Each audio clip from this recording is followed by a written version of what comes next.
Welcome back to the Root Cause Podcast. I'm Kaleb Dinwiddie, and today I've got Chad Zarecor with Tennessee Tractor and Taylor Barker here from Silver Oak Farms, and we're missing our host Callie today. She's on assignment, but we're going to try to do this and make something good here. We're glad to have Chad today, and our topic is precision ag, big iron with Tennessee Tractor. I mean, it's a broad topic, but you're the, little introduction from Chad. You're the what do you do at Tennessee Tractor? So I've been a precision ag consultant with Tennessee Tractor for going on 10 years now, and I've been working under Robert Marbury that entire 10 years, and he's actually transitioned into our regional sales now, and so I'm stepping up to precision ag manager. And me and him are kind of tag teaming still on the precision ag manager part because, like you said, the large ag iron and precision ag, it is so bundled together nowadays. You go to order a planter or a sprayer or a tractor, and the options for precision ag and these codes and what you can get and can't get, it's all bundled together now. Used to you would buy a tractor and then call a salesman and say, I need a display receiver for it. No, it's all wrapped up in it. So now it's like, what option codes do I need in that display and receiver, and what pieces of technology can I utilize on it? So I think at Robert in 05, I bought 4 tractors at AutoTrack in 2005. So it's an old part of the industry now, but like you said, it's totally different than what it was. Yeah, it's bundled in with the large ag portfolio now. So yeah, and so Taylor, you've always done a lot of our stuff here with the auto steer, which now that's the easy part. Yeah, if you're not doing auto steer, I mean, I guess every tractor has that on it. Yeah, we still every now and then get a phone call to go install, like an ATU or a display receiver in an old SoundGuard cab tractor. So it's trickling down. Even those guys are utilizing it now. So you've been there for 10 years? Yep, almost. I started in the winter of 16 before I graduated from college. So okay. Yep. How many people work under you? So it's been really interesting those 10 years. When I started, I was low man coming in, and I had about 4 or 5 guys above me, and they just slowly kept trickling out. One went to be a school teacher, one went to NRCS, one quit, and it ended up just me and Robert.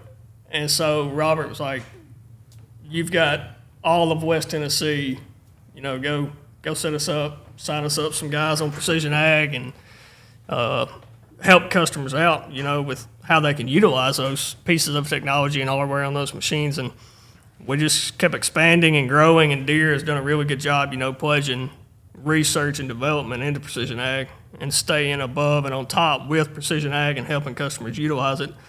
And so now I've got 2 guys working under me that we mainly, the biggest part is we do help set up and install precision ag on equipment in the field and set those planters and sprayers and help maximize efficiency and utilization on those pieces. But then the biggest thing we do is handle the data coming back off the equipment.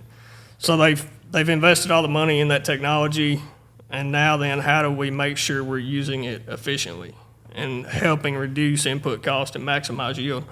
And so that's what we help manage, all the data, whether it's variety. On the My John Deere. Correct, through My John Deere Operations Center. And so whether it's variety trials or target rate trials or fungicide, you name it, we get all that data in, we clean it up, and then we push it back out to the harvesters. So those machines know which control group or which variety they're in. Yeah, you can do so much now that, 10 years ago you couldn't do.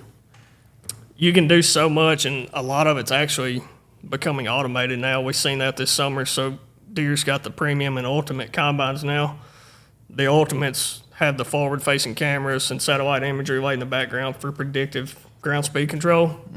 And within Ops Center, to get the satellite imagery in that combine, it's got to be built through a work plan in Ops Center, which me and yourself, we build those plans to send.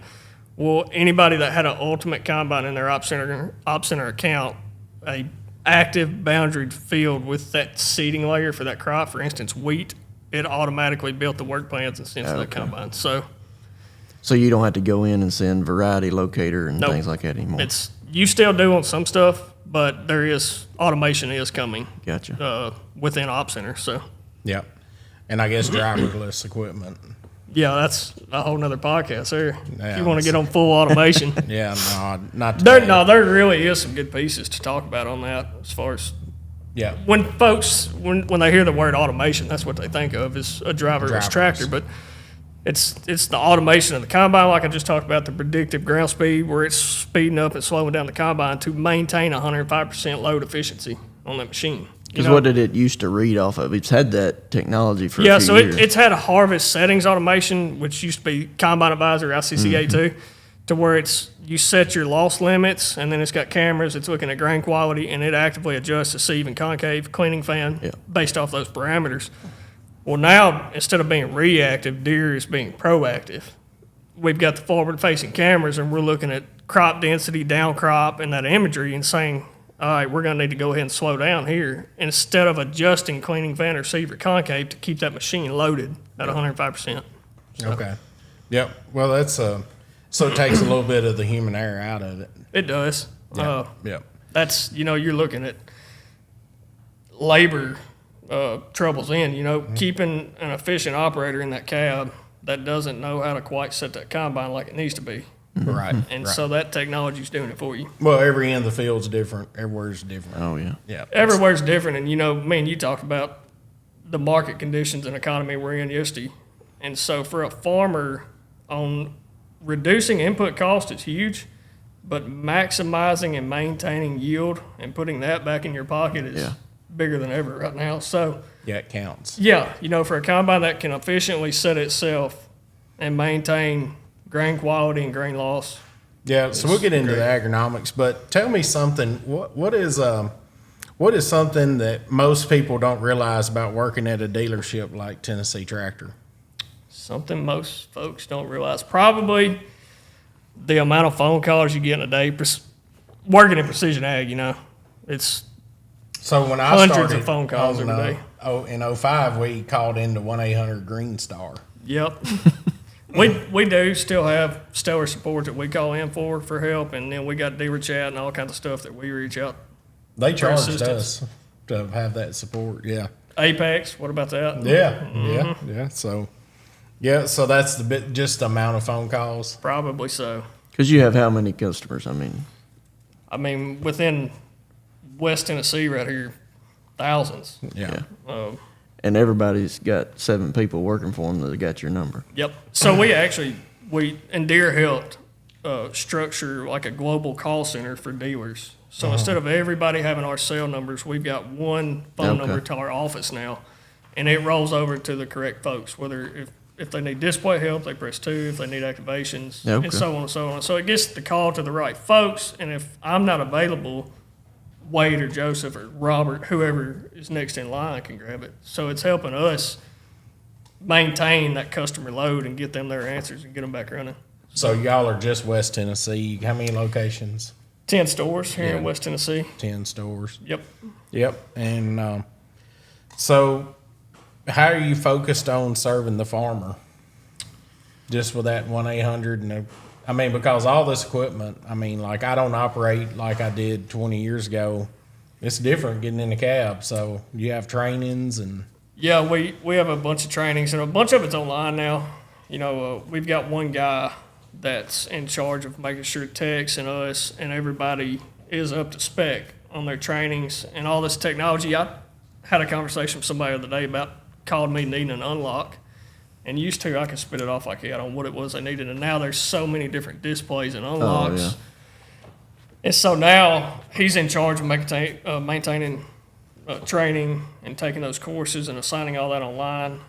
And you've got to have those courses, like a prereq, in order to even go to Orlando or whatever. We don't want to send a tech somewhere and they not even know what a S700 combine is. Sure. Or how to set it. And so we take that training up front. And then we can get hands-on field training.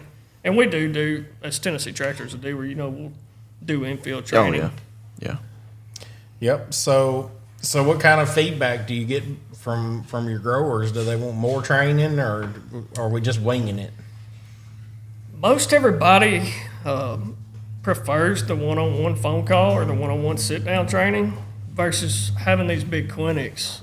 Those are almost a thing of the past. Yeah. Yes, they're great for social interaction and to shake hands, but most of those guys are coming for a free meal or a free T-shirt, and they're not getting any one-on-one learning out of it. And so what we do is, and so Taylor, you manage y'all's Op Center account and help get that data. We manage that for customers, and we have those one-on-one interactions with them when we're helping clean that data up and get it back in the harvester. Yeah. And if there's any questions or training needed, that's when we handle it. As far as trainings now, a video is about as impactful as anything else. I remodeled a house watching YouTube videos. Absolutely. Yeah. And so Deere does a great job publishing those YouTube videos. And You getting told all us you're going to build on. Is that how you're going to build on Yeah, to it? probably. Yeah. Get back on YouTube. Yep. So, yeah, so talk about, I mean, you already have, but, I mean, with AI coming into this precision part of this, it's going to really change. Sprayers, planters, tractors, harvesters, every piece of equipment in it.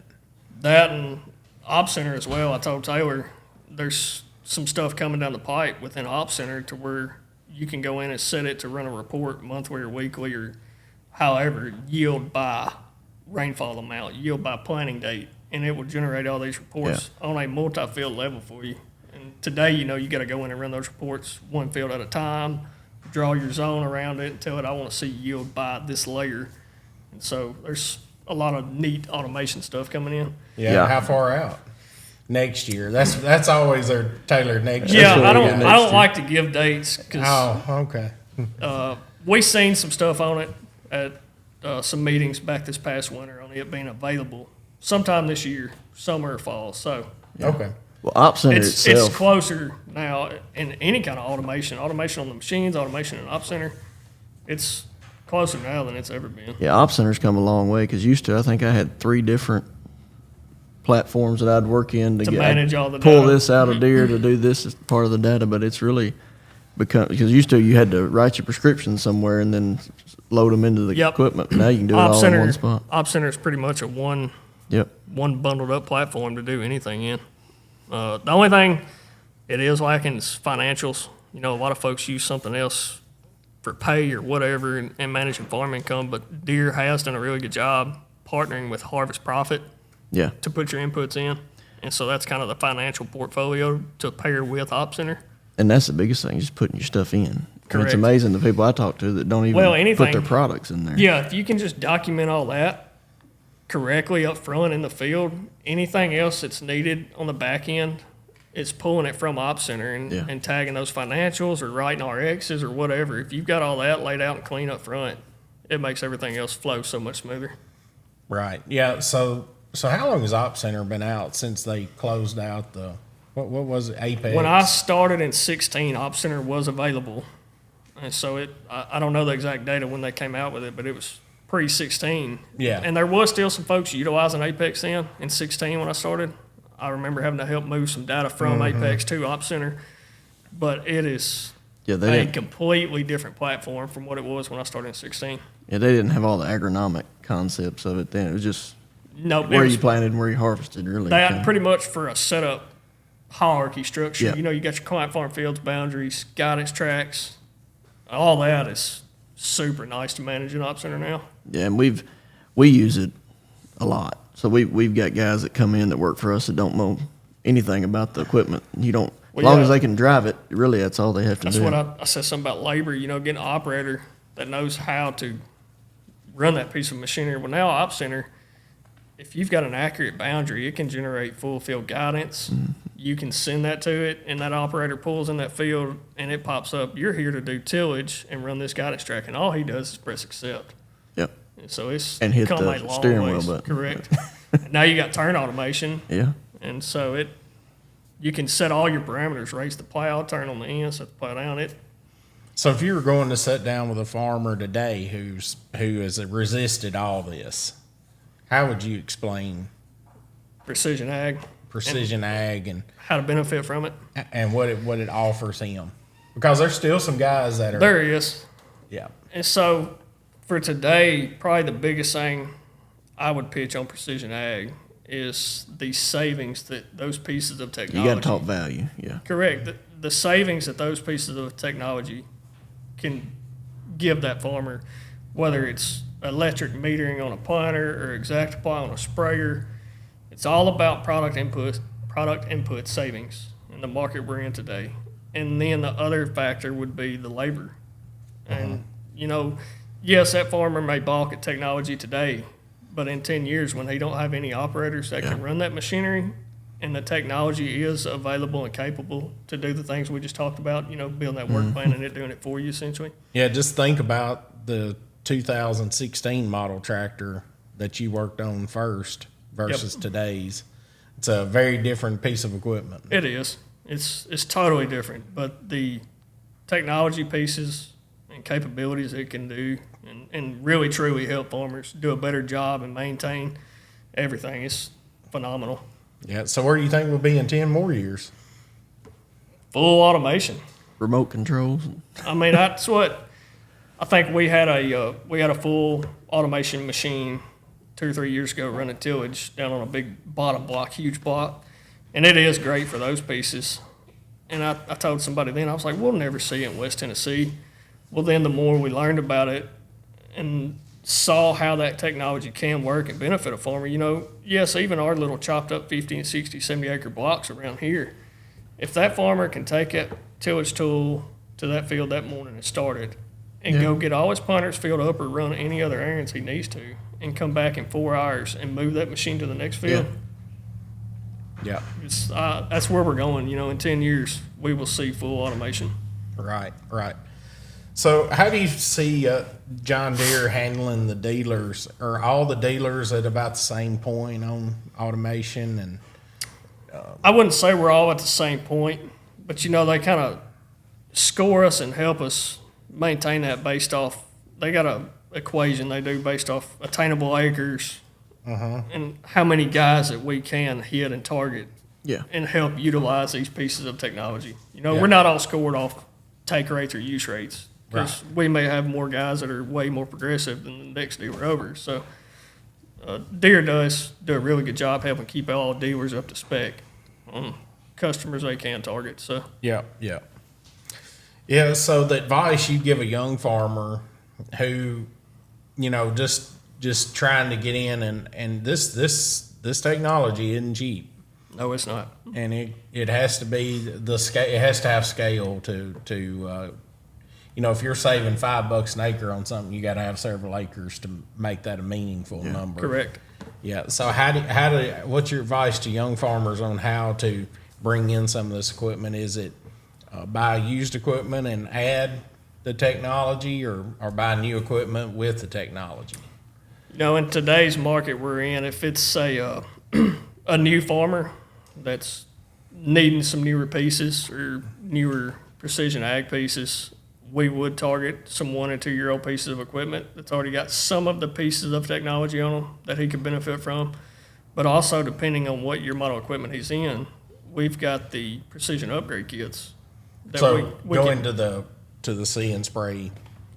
Yep. So we can install newer pieces of hardware or technology on planters and sprayers. So if he's in an older, ground drive or variable rate hydraulic drive planter, we can swap those meters out for electric meters, get way better rate accuracy simulation, and that's where it starts, at planting.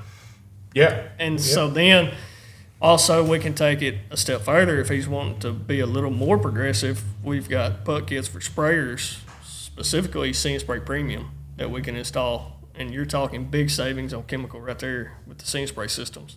Back it up a little bit, and you've got just adding exact apply to a sprayer. There's quite a bit of product savings in that alone on individual nozzle control, turn compensation. Yep. And so that's what, depending on his scenario, if he was wanting to trade into equipment, we would target some 1 and 2 year old machines. Section control would be the first one, Yeah, if he's that far behind, that's where we're going to start. Auto track, section control. Yeah. So there's ways to implement it strategically where you can afford Correct. it. Yeah. And it's a big bullet to bite though when you're looking at that. It is, especially like you said, it's expensive. And so for somebody who has no no precision ag pieces or any of that hardware on a machine, you cannot just jump into all of it at once. Number one, you're going to be overwhelmed with the technology and how to utilize it. And number two is the cost. So, yeah. Number three, let's go into, is this an issue anymore? I don't even know. At first we couldn't keep our signal. So now y'all are still providing us with RTK. Yep. And SF3. Yep. 2, 3. Yeah, it depends on what receiver you're in. Yeah. So yes, all those issues are pretty much not a big issue anymore. They're 10 times better from when I started in 16. Rural internet's not a problem. Nope, we got fiber at my house, and you know where I live. Yeah, you live. Yeah, used to when we went to the next county, we'd have to change satellites or towers and to get our You'd have service. to call up the 1-800 number. So no more of that. We don't do that. Not anymore. Okay, well that's good to know. So, Yeah. Yep. Man, there's so many topics here, and what challenges that farmers hold back from adopting? Why are farmers resistant to this? Number one would probably be change. Older generation farmers, Oh yeah. they know how to go out there and unfold that planter and plant, and they think that ground drive or variable rate drive planter does just as good a job. And number two would be cost. Yeah. With change, I often wonder about people, because if we were riding a bicycle by your house, deer flies are pretty bad down there in the bottom. Yeah. All that. And a guy pulled up to us and said, I'll trade you my pickup for your bicycle. We'd change in a minute. Yep. Be glad to, but it's people are afraid to change unless it's something easy, I guess. Huh? That's right. Yeah, it's it's to adapt is hard, and then you got to get everybody. But Taylor, we've adapted. Oh yeah. A lot of people. Well, I was thinking one of the biggest thing we've used this year is autopath. I mean, we use strip till, so we took the autopath line out of the strip till and put it in the planter. Yep. And then took the planter autopath and put it in the wide drop rig. Yep. So I mean, Yeah, that's where I was talking about yeah. mapping the active boundary, and it generates full field guidance for you. So those guys, as long as the strip till guys started out right, they just It's almost back to your question on adapting Yeah. to precision ag and changing. If you don't, you're going to get left behind, and then you're back in the scenario that you just asked me on. How do I get back into it? And now you're talking a chunk of change because you got left behind on these pieces of technology and hardware. And Yeah. it's also change and adapting for us as dealers to make sure that we stay on top of it and are pushing the right piece of equipment to the right customer. Yeah. and y'all got to have a background of knowing all these different ages of equipment and things like that, how to work on. Used to I could spit some of them numbers off on what code he needed or what unlock, and it is so much now that Yeah. if we as a dealer don't stay on top of it, as far as training and all that, we'll get left behind. Yeah. So Yep. So sitting here today, I've got a couple of sprayers, Taylor. How many hours? 2,000 ish. Oh, sure, yeah. And we've run sprayers to the 3,000 hour range. We've never got to 4. And I don't want to trade, but I'll have to if I keep running them. you're not the only one we've heard this from. Yeah. So it's what do you do? I mean, I don't know. It's the trade differences. it's tough right now, and it's tough for everybody. It's tough for us as a dealer and the customer. It ain't. I'm gonna bounce on them. It ain't tough on deer. They're doing okay on corporate earnings. So for us as a dealer, in the market we're in, we have to be careful and weigh our financial risk, and watch on what machines we order, and know that we can move them. Us as a dealer, we can't afford to keep sitting on that many number of machines on the lot, whether it's new or used. Right. And so we just have to make sure and watch out for that as a dealer, but still strategically place enough machines within our AOR and on our lots, knowing that we can fill your need and your gap, as well as customers looking for that 4 or 5 year old piece of equipment. Well, and that trickles down with the dealer because they have to hopefully have the parts. I mean, there'll be different parts for those pieces of equipment too. So you have to add that to your Parts, line yeah, that's too. a whole nother ballgame there. Yeah, we won't start on that. So like we're running 612s. How long has that series been out? 22, I believe, is the year Okay. that was model thinking number 3 years, yeah. changed.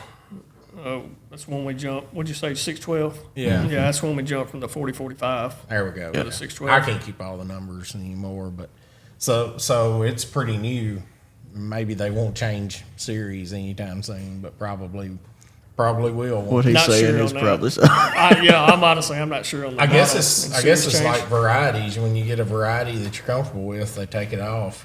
So it's it's old stuff. So what do you wish that every farmer understood about their equipment that they don't today? Probably, we talking equipment or precision ag? Equipment or the precision side. If we're talking precision, it would save us a world of phone calls if they just knew to reach up there and unplug it and plug it back in. Oh, turning that red key off Yeah. and turn it back on is fixing I my get problem more as phone well. calls that I'll mess up and spend 10 minutes trying to diagnose, and then at the end I'm like, have you tried unplugging it? Yeah. And 9 times out of 10 that fixes it. So that's a simple one as far as talking precision ag. We gonna make you a sticker and just start putting it Yeah, in stick there. in the windshield. Yeah. Yeah. I But seen when something. you're paying money like that, that is kind of I seen somebody posted it talking about us having the dealer call center. Oh, yeah. It would say, if you have not tried unplugging it, Yeah. please do that. If that did not work, please press 2. Yeah. It was pretty comical. Yeah. So in one sentence, sum up Tennessee Tractor's mission, what they're trying to do, and in West Tennessee, they're the only dealer here. So what's the mission? Tennessee Tractor's mission, I would say, is customer orientation, on making sure our customers are maintained and happy. Tennessee Tractor is a dealership. We are very family oriented. It's a great company to work for, great dealership, and so we see that within our workspace and within who we work with, and so we try and push that to our customers to make sure their needs are met and maintained and happy. Yeah. So what's the coolest machine you've ever worked on or been around? Coolest. The Baylor picker. Other than our planners, which we make look like Star Wars creatures. Yeah, we had sometimes. some Star Wars spaceships going on out here. Probably the Scene Spray Ultimate machines, just because there is so much capability and stuff going on with those. How many cameras are on one? A 120-foot boom. Don't hold me to this, but I believe it's 32. 32. Yep. And you can keep all them going. Yeah, we have actually not had any issues with the said technology. Yeah, I'm sure that there's some with 1,000 hours on them in there. Yeah. Some scene sprays. So Yeah, you we- hadn't had much at all. No, camera issues, we ain't had any. And that's actually, I called a guy with deer a couple of weeks ago and asked him, we've got a bunch of them in our territory now, Scene Spray units running. And I asked him, I said, when these guys go to running liquid nitrogen in the winter, Yeah. should we cover these cameras up or something? And he said, no, we ain't had any issues. So. They probably got them from the one on my phone. I use my camera on my phone all day long. I can't believe it. Yeah. It is the technology on that is just unbelievable. You can pull those cameras up in the display while it's running and watch it at 12 mile an hour going through the field, and it's highlighting those weeds purple. Yeah. At 12 mile an hour, it's doing that. And then it's AI learning. It's storing all those images. Oh, yeah. And so it's constantly building its database on what it's looking for. Yeah, So, because next year it'll know in that spot that pigweed came up and what's there this year. I don't know about that. That's taking That's coming. Yeah. Oh, yeah. That's Yeah, and the whole harvest, the whole from start to finish, they're going to learn so much. So you work on the technical side of the equipment more than the iron side. iron, the oil. Correct. But that you got to have that for sure. So the behind the scenes at the service department, what's the day in life like dealing with the techs that are going out working on, making sure, because in life, everything that goes right here, I had a finger in. Everything goes wrong, Taylor had a finger in. Yeah. And so, Yeah, that's my it's I'm sure it's that way. Well, the tractor won't move. Well, it ain't because the transmission's out. It's the Our computer. techs are actually really good about crossing all their T's and dotting their I's before they call us and shift blame to the precision Yeah. pieces. And so we do got a great set of techs that do their job and do it well before they shift blame. And I thought y'all have trained them really well on that Yes, side. we too. have. And so we've got a bunch of young techs that are diving into this technology and learning some of the precision ag stuff. And so it's great having techs that are willing to learn and adapt to these changes. Yeah. Yeah, because now, I mean, the first thing you do to a piece of equipment that's not operating properly is probably get the laptop hooked up and Just about got to. got to start if there. if it's newer pieces of equipment. But I will say, JD Link, we talk about sending this data into Op Center. It's also sending those machine metrics and diagnostic codes and all that through JD Link as well. And so it has really helped us become more efficient as technicians and dealers to log in and view the machine codes and know what parts or what problems to be looking for before we ever get out there. And a lot of times we can see that code and know what to do and not even have to go to it, make a phone call. Well, with JD Link too, as the owners of them, it'll send that code to you. You Correct. don't have to be in that just cab. JD Link's not just for us dealers. You know, y'all customers are seeing these diagnostic codes and figuring out what's going on. And we've even got idle time and idle reasons now. Yeah. You can go into Op Center and set a parameter. You know, if this machine's been idling for more than 15 minutes, it sends you an alert, and then you can call him up, figure out what's going on, or it pops up on the operator's display a list of options, whether he's broke down, waiting for product, whatever the situation may be. So that's helped us because we've had stuff, you know, it'd finally break, and the guy said, "Well, it's been throwing that code for a few days now. I just hit OK." Yep. So now we can get it worked on a little quicker. It's even going a step further. Some of it's available today on JD Link and tracking that machine and what product he's applying at what rate, and it's going to pinpoint where in the field he's going to run out of product and time remaining with that product left, and send you an alert that he's going to need product in 15 minutes. Yeah, that's It's crazy.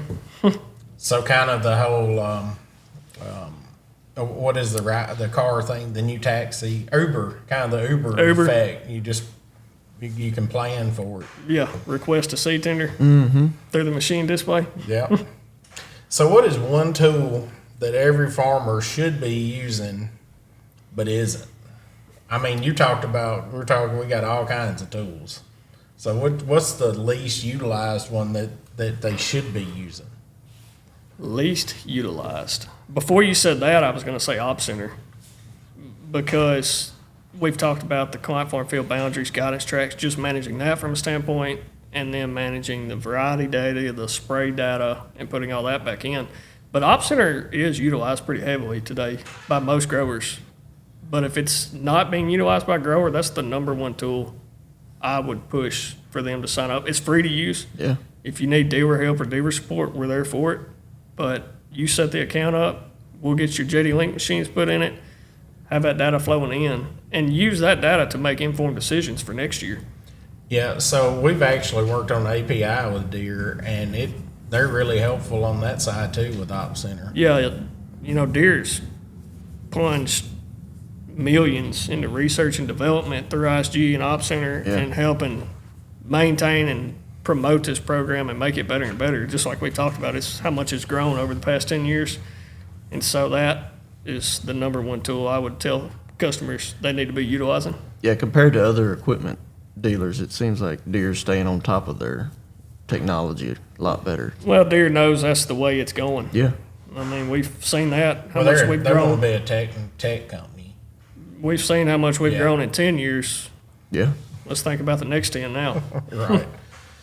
So you're a farm guy, raised in Yorkville, Tennessee. Yeah, on we a didn't farm. even mention that. I was born and raised on a family farm. Yeah. So what's your favorite tractor to operate?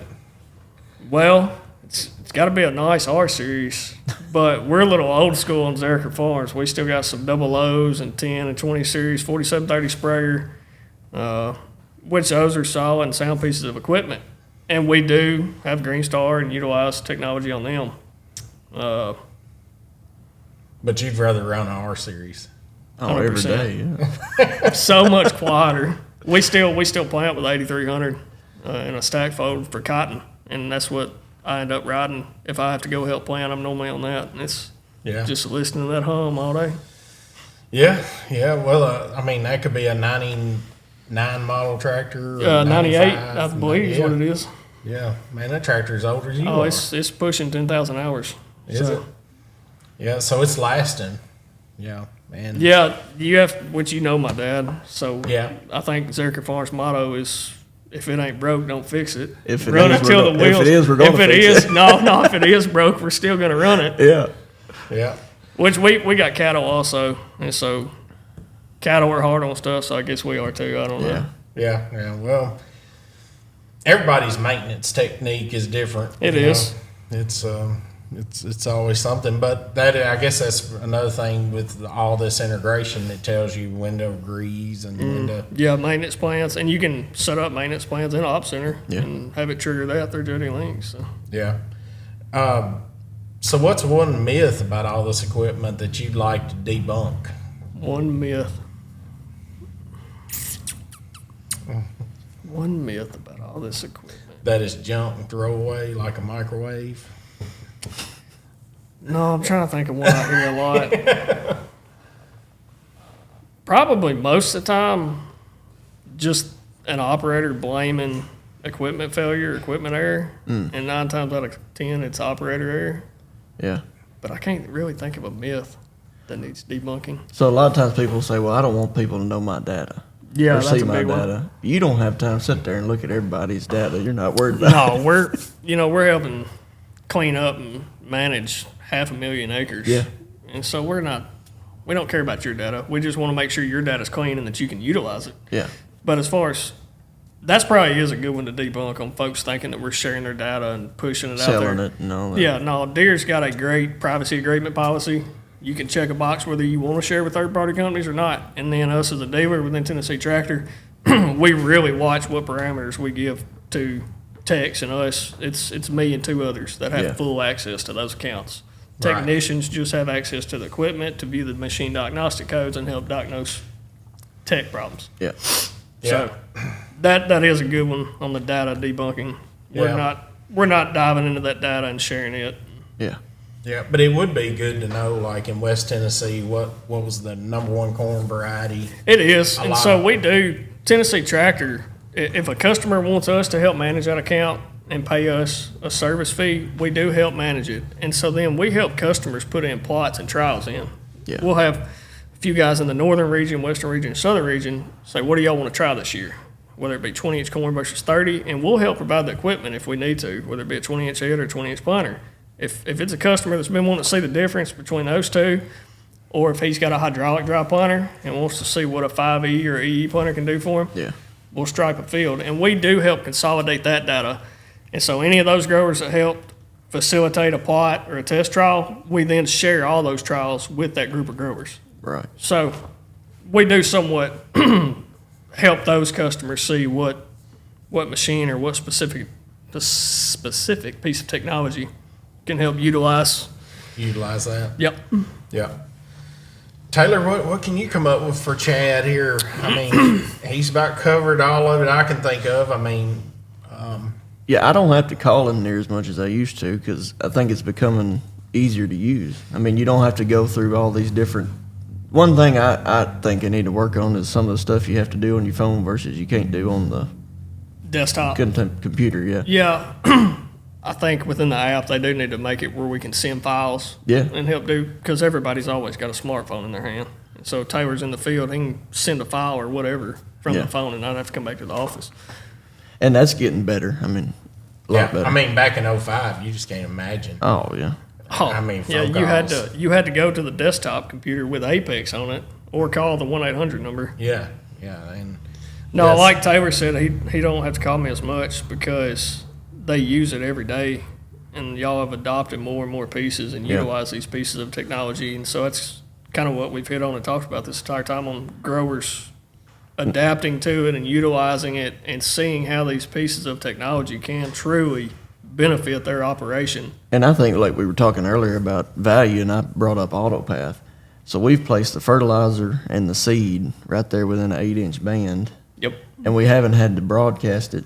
And we're getting all those nutrients and the value that we put into that crop right there. Yep. And then we can come back next year and we can do the same thing on that same line within an inch. So we're not. 100%. So we're not farming the whole acre anymore. No, per se. it's- We're farming exactly what we want to. You know, we've talked about changing and adapting in precision ag, but the way y'all are implementing these new operations or how you apply and do these things is a really unique and efficient way to also begin to adapt and change, mainly because of the market we're in. How can we save input cost, and how can we maximize yield on this acre? Yeah. Because, I mean, with that fertilizer, we're getting 100% of what we put right there. Yep. Whereas we're usually getting, 30 to 40. I mean, because that plant's not touching it. Or, of course, this year we've had, 50 inches of rain. Who knows what's there, what's not. Yeah, this year's been another interesting washout. Yeah. So. Yeah, we're about, 6 in a row. I mean, it seems like anyway. What personally are you excited about? You got kids and. Yeah, I'm very busy with kids. Yeah, so he's ready for them to grow up a little bit. you excited to see them in ag, or what do you think? Where do you think they're going along? I've got a daughter that loves animals. I caught a 6-foot chicken snake on the porch the other day, and she ended up holding it, trying to. She's not scared of anything, so she's probably gonna either be involved with ag or animals of some sort. And then I got 2 knuckleheaded boys that they may end up riding bulls. I don't know. Yeah. Well, there's always that chance, isn't there? Yep. So. No, I'm probably talking about farming and precision ag. I'm probably most excited to see where we are going in the next 10 years. The technology advancements I've seen the previous 10 years, it's of it, it's hard to fathom where we are going. If we advance that much again, it's really going to be a crazy environment. Yep. Well, it's making it easier to manage more acres too. It is. So you can keep up with where everything's at. Yeah. That's a whole nother podcast there on managing more acres. Right. Where we're going with today's farming industry. So. Yeah. Well, I want to thank you for coming. It's been a pleasure. Thank y'all for having me. You don't have anything else to beat him up with, or Please don't. Y'all been nice to me so far. Yeah. But tell us where listeners can learn more about Tennessee Tractor website, social, and then y'all have any events coming up or any customer things? Or? I don't believe. Check Facebook. Our social media guy does a great guy. He does a great job posting events or upcoming events and educational videos, as well as just videos on what we're doing. Whether we're in the field side dressing or running a combine, just showing customers new and different pieces of equipment and how we're utilizing them or how that customer's utilizing them, and maybe it can fit their operation. Yeah. Hey, before we get off, I saw a guy the other day mows his yard. I like my grass. He mows his yard and he has the lines. Do they have auto track on lawnmowers? We can do it, I'm sure. You could? But it's straight as an arrow. I said, man, this... You just got to drive them sticks a little better. Okay. Oh, yeah, zero turn. You can do auto track on the zero turn, surely. If there's a wheel, there's a way. Okay. Well, oh, yeah. Yeah. But his yard was beautiful. It was, the grass looked like the Cardinals baseball field. And I said, man, that's talent right there. Yeah, as far as Tennessee Tractor, we mainly publish stuff on Facebook, a little bit on YouTube, but everybody's on social media on Facebook, so that's where you'll catch our content. And then informational videos, like we've talked about, Op Center, Sing and Spray, John Deere has their own channel, and they do a great job posting informational videos on machines and precision ag technology. Yeah. So. And we won't make you put your telephone number out there. No, call the office. Call the office. Call the office. Well, I appreciate you coming, and that's going to conclude this for Root Calls this week, and we're just glad to have Chad with us and taking a deeper look at our equipment. It's really one of our biggest line items now on the farm, so it's very, very important. And thanks for watching.